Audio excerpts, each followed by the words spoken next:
Birds of a feather flock together. Where'd you hear that expression? From the nuns in school. Well, you have to just believe, you know. I was watching that SAG Awards, you know. Isn't that for people who are old and don't look good anymore? Are you a member of SAG? Well, when you start to SAG, it's time to get out of there. So they gave Brad Pitt an award for that awful movie. The worst part of that movie was the western part with Leonardo DiCaprio, that Making of Hollywood thing, the Hollywood story, or the Making movie story, whatever it was. I hated it.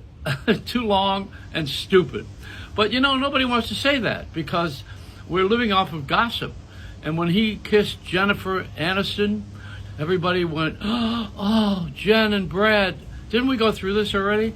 Now he's an adulterer. That's what he is. And an abandoned father. But what? But he's a star. And those other two jabronis from England who have decided to go to Canada. I mean, we used to have a joke about Lady Bird. Remember Lady Bird Johnson when she was president's wife? She helped to beautify America. We used to say, Lady Bird's going to help beautify America. She's moving to Canada. But this is it. You know, we're in a gossip world. I'm gossiping right now. People would rather hear gossip than my tweet, which is, you can hear the tweet in the background. And let me tell you this, TikTok has saved my life. It saved my career because that's the next generation. And everybody's running to this platform where there's millions of people who are watching children misbehave and express their sophomoric desires. Don't you love that? Poetic. You know, their hormones are screaming on that channel. You could it secretes. You could just smell the hormonic togetherness. So if you miss your childhood and you want it back again, go to TikTok, and then you can watch everybody's really crazy beginning, how they try to figure out to be where we are right now. And then when you get to where we are now, look at Ozzy Osbourne's got Parkinson's and his wife is on television. Let me get the bird here. Let me show you how to tweet. That's how you tweet. That's half a tweet. The Ozzy Osbourne is a very wonderful musician. He's had a great life with great family, great kids, great wealth, great success. Got everything that you can get out of the package, you know, and then in the end you get sick. But we all go somehow, some way. I'm not being too. I don't want to be, brush this off as a not serious thing, but you have to handle life on life's terms, and we all have. You know, I'm at a point now where I have done so many different things so often for so many people and reasons that I can't sleep at night if I start reviewing it. I can't even watch my own stuff on YouTube and Facebook because I have to be reminded, I did that? Did I say that? Did I do that? It's a review. And at the end of the year, everybody does this anyway. Now we're into a new year. And this new generation is it's a little bit too realistic for me. I liked a little more fantasy.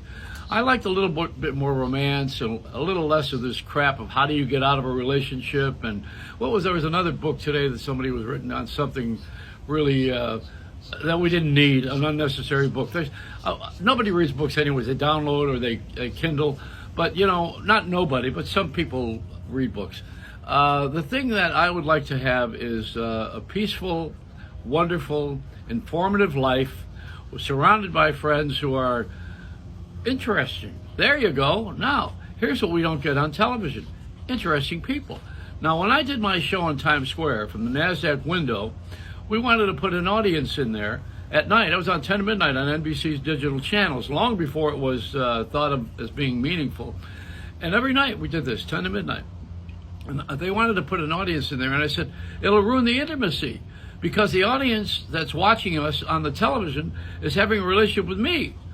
They're not interested in necessarily in Frankie Valli was very nice, and oh God, Green Day. Whenever anybody came to the show, it was a wonderful thing. But if the show is about someone else, then you probably don't need to have a show. That's what it is. Like Michael Stranahan, I like him a lot. I think he's a nice guy, but it's not his show. It's someone else. They always have someone else. They have to hide behind guests to do these shows. When are we going to have a show where they do what I'm doing right now without just one camera? But, you know, where we're going to do this, where we sit down and we have a idea, a bank, an exchange, some sort of a way to get to know someone who's got something to offer and who has some experience and mileage and wants to give us some entertainment and suspended belief. That's the fantasy you create. Not letting anybody know too much. This is a talk tape right now. It's like a TED Talk. This is a workshop tape. And it's not even tape. It's digital. Nothing's on tape anymore. Nobody got tape. The only tape I should have is on my mom. So this is it. We don't have a lot to go with.